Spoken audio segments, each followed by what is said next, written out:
relationship with my father is non-existent.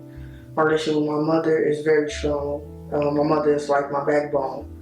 So you can basically say that I'm a mama's girl. I do everything and anything for my mother. I have a pretty great relationship with both of my parents, even though they divorced when I was young.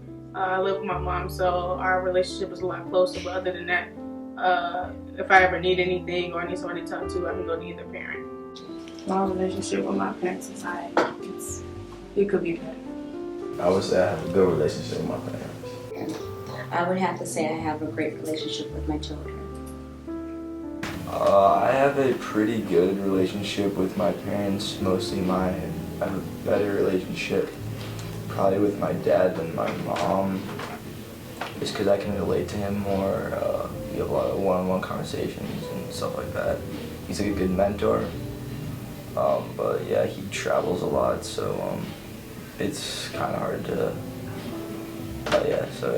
It's hard to find some time to be with him, but I have a pretty good relationship with all of them. I've worked with children the whole gamut, from early childhood to high school kids, and what I found is that the high school kids, the ages between 14 and 18, is the time when they start to think about what they really want to do after high school. Now, this age range could change depending on the influence of their peers, of their educators, of mentors, so it could vary. The age that I planned on leaving for college, I would have to say, was when I became a freshman. So I was about 14. That's like when I was really introduced to the whole scene of going away and being independent and stuff once you turn 18. The age I planned on leaving the house, I would say, is 18 because I knew I was going to be going to college. And so it was going to be 18 or 19 that was going to be, transitioning to college. So I was kind of estimating around 18 or, 19 teenage years. I was planning to leave right out of high school, so when I was 18, and I'm going to Columbia College Chicago, which is kind of right down the street. But my mom and I decided that it'd be best if I get the full college experience and go on campus. So leaving for college at 18, going on my own, well, not really on my own since we're really close. So yeah, about 18. This year, 18 is the age I plan to leave to go to college. Leaving around 18, normal after my senior year of high school. And yeah, that will probably be it for me. Then I'll just be on my own. I don't have really issues with being very independent. I don't have really issues with leaving or anything. I'm fine with being independent. I'm fine with being on my own, so that's good. I don't really mind. Living in Chicago, with my family, whatever, I feel like I learned a lot. I dealt with a lot, experienced a lot, there's been a lot going on, and so based off that, I feel like I'd be able to take that and use that when I go, as well as, basically what I'm learning as I go. Feel like they were a part of their family, they want to start a new life, they want to start a new beginning. Yeah, I feel like it really does affect my family. Me going away to college, I feel like it's taking a part of them away. So since I'm real close to my mother, I feel like me going away to college will take a toll on her. She'll be proud, but also she'll miss me because I'm the last child. So I'm the only one left there. And so it'll be like, wow, all my kids are gone. They all gone. So kind of affect me emotionally, but it's not going to be too bad because I know it's something positive for him. It's something that he needs to do. And I can't be selfish with my own feelings and let the emotions take over because this is something that he has to do.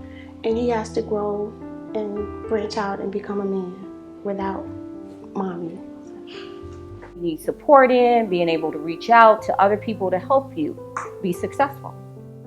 I say for me leaving, I would say have to be doing everything you haven't done before you. Just having a summer bucket list, trying to get stuff in order, trying to go places with your friends, because all y'all gonna be going y'all separate ways.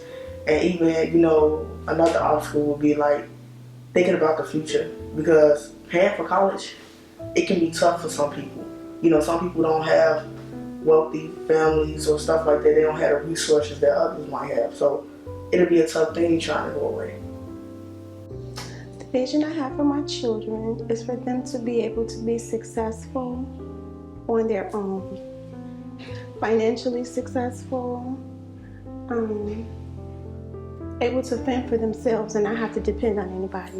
If I had a choice to stay, I would stay because of the resources I have, like the family support and like the, Free Spirit Media, Flash Forward, and all them type of different organizations, that support system that I have. Because I feel like that if I was to stay and go to like a college in the city, that I still succeed as well as me going somewhere else. I might want to stay home if like we won a lottery. We got like millions and millions and millions and billions of dollars. What would make me want to stay is probably if winter left. Yeah, if Chicago didn't snow. Another reason is like the shootings in Chicago, like a lot of little kids and like random people just get shot. People that got everything going for them, they just died. So I'm trying to leave. Gotta dodge some bullets. Yes, I do believe that allowing them to either leave or stay will affect their vision, because if it's meant for them to do the type of work that they can do somewhere, anywhere in the world, I wouldn't want to hold them back by wanting them to stay home. I want them to go and explore that. This is something that I want all of my children to experience going off to college, bettering their education, bettering themselves, and being able to live away from the family and be able to grow. And I think it's a good example for Joseph to go away and do this, and with the other kids looking is something positive. The advice that I would give parents who have children living home is to trust that they've raised them to be the best they can be and make the right decisions, and trust the process. Don't be afraid to let go and just be a phone call away and be there for the advice they need while they're away. And always have your door open in case they need to come home. Is just know who you are as you go out and explore the world.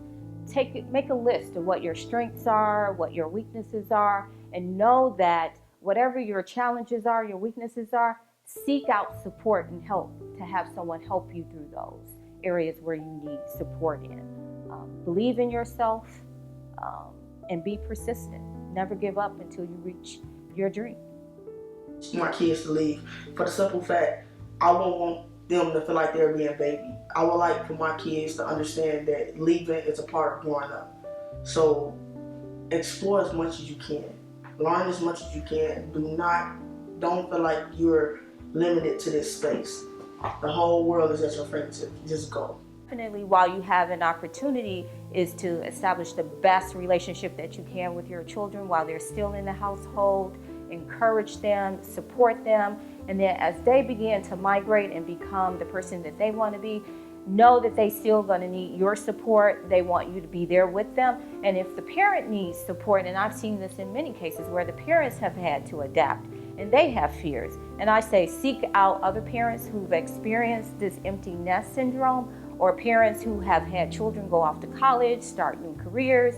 Ask them, how did they get into it? Or perhaps even start your own unofficial support group, getting parents together and talking and supporting each other through this transition. It's an exciting time for the parent and for the child, and I think it's a time for both the parent and the child to really grow up and to explore and become the next best person that they can become.